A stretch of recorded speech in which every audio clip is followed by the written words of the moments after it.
Fala galera, vamos receber mais notícias do Flamengo, mas antes não esqueçam de se inscrever e deixar seu like. Ele falou isso do Gabigol. Após vaias, Pedro faz forte desabafo no Flamengo. Camisa 9 recebeu vaias ao ser substituído no segundo tempo contra o Boa Vista e falou pela primeira vez sobre o assunto.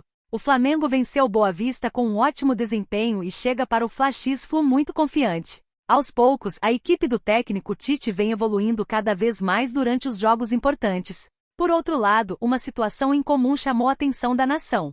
Tudo porque Pedro recebeu algumas vaias quando foi substituído, mesmo balançando as redes e tendo uma média de 1 gol por partida. Tudo bem que o atleta realmente perdeu alguns gols incríveis, mas já é o artilheiro do clube no ano com 8 gols e também é um dos grandes ídolos recentes da história do mais querido. Já é a segunda vez que o Camisa 9 recebe vaias no Maracanã neste ano. Nas redes sociais, a maioria dos rubro-negros apoiou o craque e disse que essa situação só prejudica o Flamengo. Após o jogo diante do Boa Vista, Pedro concedeu uma rápida entrevista na zona mista do Maracá e falou sobre o assunto. Em tom de desabafo, o jogador disse que as vaias não vão mexer com ele e que convive muito bem com isso. O Flamengo me levou para a seleção brasileira para a Copa do Mundo, sempre dei o meu melhor por essa camisa.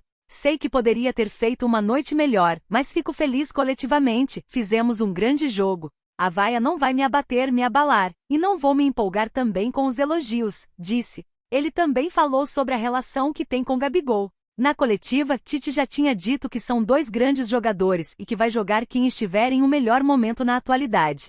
Em relação ao Gabi, a gente sempre se deu muito bem. Conquistamos grandes coisas juntos. Criaram essa rivalidade, mas a gente sempre se deu muito bem. É o Flamengo que ganha com isso. Tem que estar cada um no seu melhor nível para ajudar o Flamengo, explicou. Desde quando eu cheguei no Flamengo eu deixo bem claro o quanto eu sou feliz em todas as entrevistas. Eu sei que não foi a minha melhor noite. Se eu tivesse na minha melhor noite faria 3 ou 4 gols, acrescentou. Não vai ser sempre que vamos ter um melhor dia. Eu reconheço isso. Não só eu, mas o elenco todo no ataque poderia ter feito mais gols. Criamos muito, mas fico feliz pelo desempenho coletivo, pontuou o atacante. Tivemos um bom jogo defensivamente, e ofensivamente criamos muitas chances de gol. É crescer e evoluir para ser mais eficiente no ataque, encerrou Pedro, titular absoluto do Mengão. O jogador não mereceu as vaias em uma partida do Carioca com a equipe jogando muito bem. É uma situação muito ruim criado por alguns torcedores e só não resultou em uma crise porque o atacante preferiu apaziguar a situação.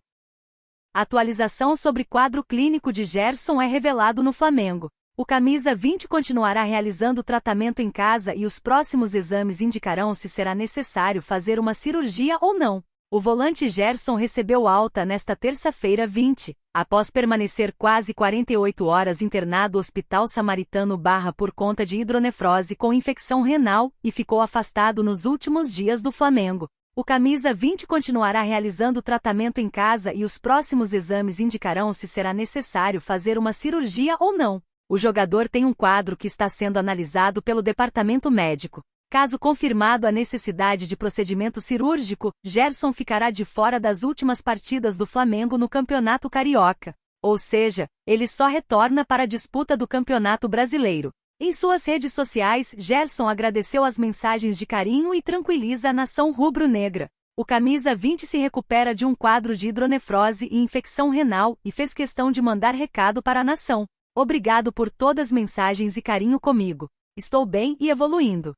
Em breve estaremos juntos novamente em campo, disse o atleta em seu Instagram no início desta semana e mais uma vez, recebeu o carinho dos torcedores. Há 2 dias, mais precisamente no domingo 18, o clube surpreendeu todo mundo com uma nota oficial, onde revelou o quadro clínico do seu meio-campista com mais detalhes da internação e dos passos a seguir. O atleta Gerson reclamou de dores abdominais ao chegar hoje ao centro de treinamento e foi conduzido a um hospital da Barra para a realização de exames. Os resultados apontaram uma hidronefrose com infecção renal. Após avaliação com o especialista, o jogador seguirá internado para fazer exames complementares e seguir com o tratamento médico. Recentemente, a organização da FC Series entregou o troféu de Most Valuable Player, MVP, ao volante Gerson, do Flamengo. O Coringa disputou 79 minutos da partida, e foi elogiado por torcedores nas redes sociais.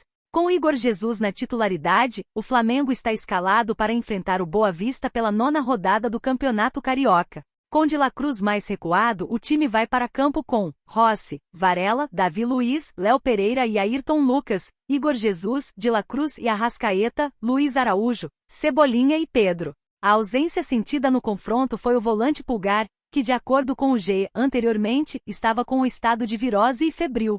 Poucas horas antes da partida contra o Boa Vista, o clube divulgou o estado clínico. Pulgar não vai atuar contra o Boa Vista nesta terça-feira 20 pelo Carioca. O Flamengo informou que o atleta apresentou quadro de febre e dor muscular e por isso não foi relacionado. O atleta Eric apresentou quadro de febre e mialgia, foi medicado, realizou exames e está em tratamento. Sendo assim, não foi relacionado para o jogo desta terça-feira 20 contra o Boa Vista, no Maracanã, escreveu o perfil oficial do Flamengo. De última hora, urgente, Marcos Braz pode deixar o Flamengo a qualquer momento. O Flamengo é um dos clubes mais ricos do mundo e vem provando isso ano após ano. No entanto, justamente por se tratar de um clube com as finanças no azul, os adversários não perdoam na hora da negociação. O VP de futebol do clube, Marcos Braz, sabe bem disso.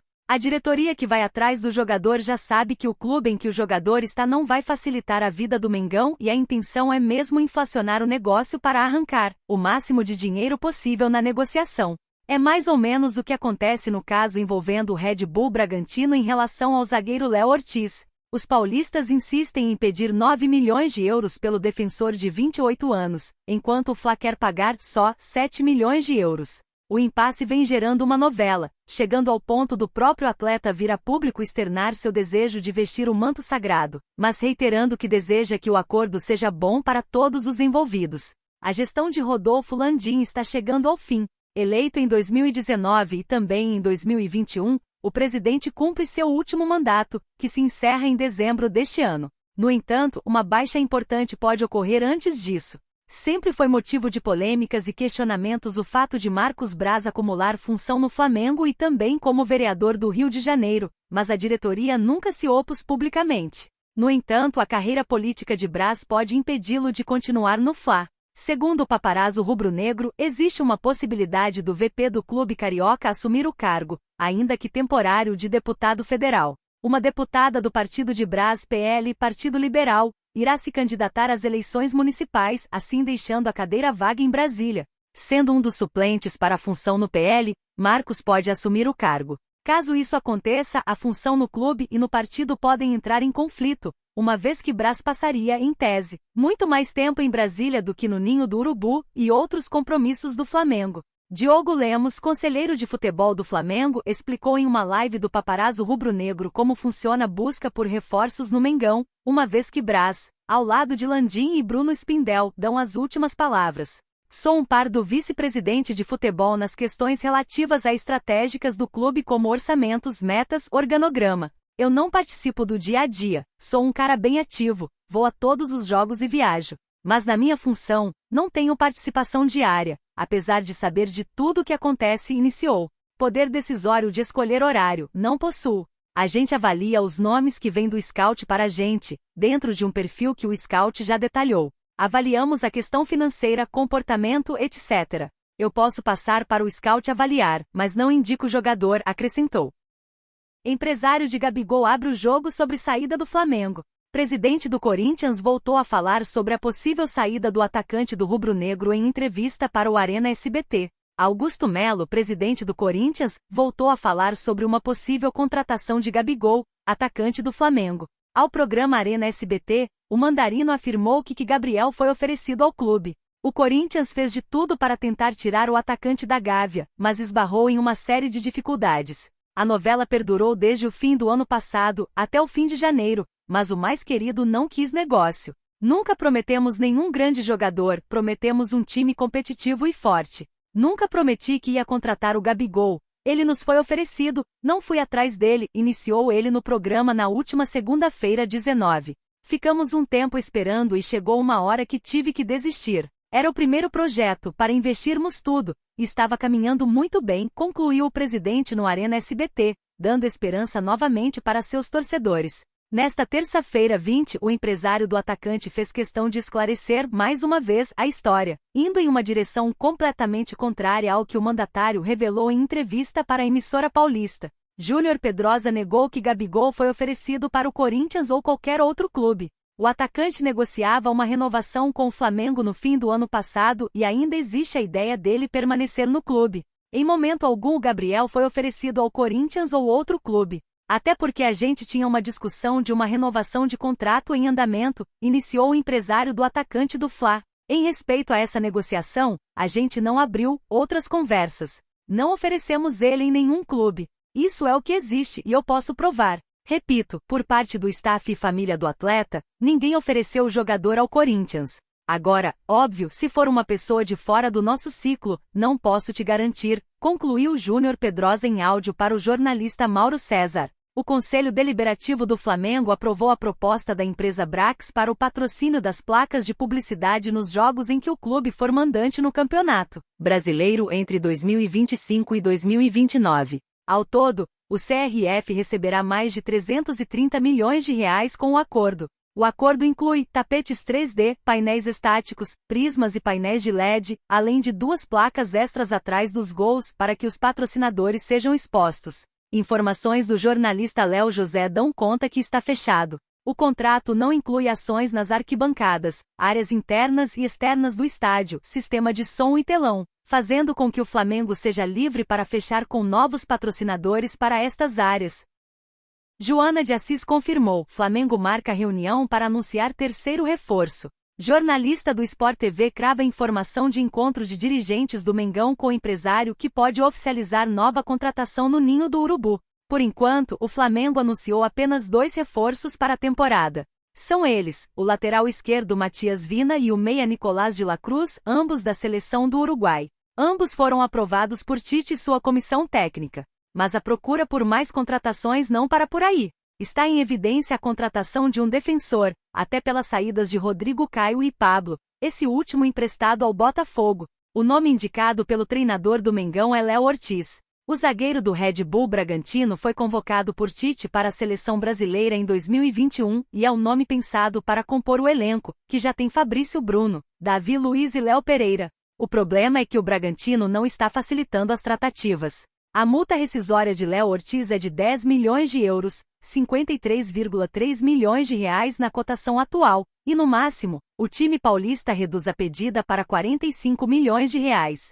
A postura do Flamengo é não chegar a esse valor, porém a direção oferece 32 milhões de reais à vista e mais 1 milhão de euros, 5,3 milhões de reais, em metas no contrato. Os paulistas se mantêm irredutíveis neste momento. Segundo a jornalista Joana de Assis, do Sport TV, está agendada uma reunião nesta quarta-feira 21, entre o representante de Ortiz, Paulo Pitombeira, o próprio jogador e o Bragantino. A novela com o Flamengo ainda não está encerrada. Há pouco, na Jovem Pan, Mauro César Pereira revelou uma informação confirmada de dentro do Mengão. Se o massa bruta descer a pedida, o Flamengo pretende aumentar a oferta.